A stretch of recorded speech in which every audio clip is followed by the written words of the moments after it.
好的，trong khi để biết là cái sản phẩm của họ thì cho là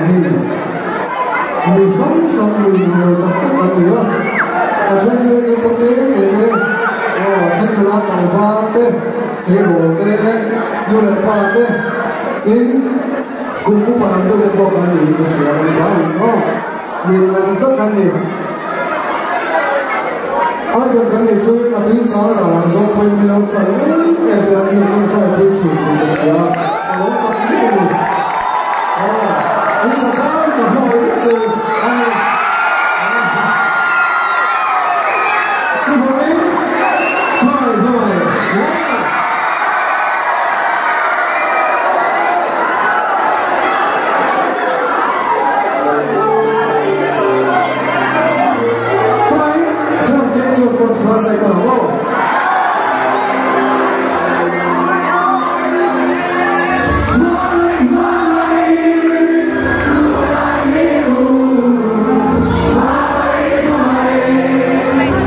Just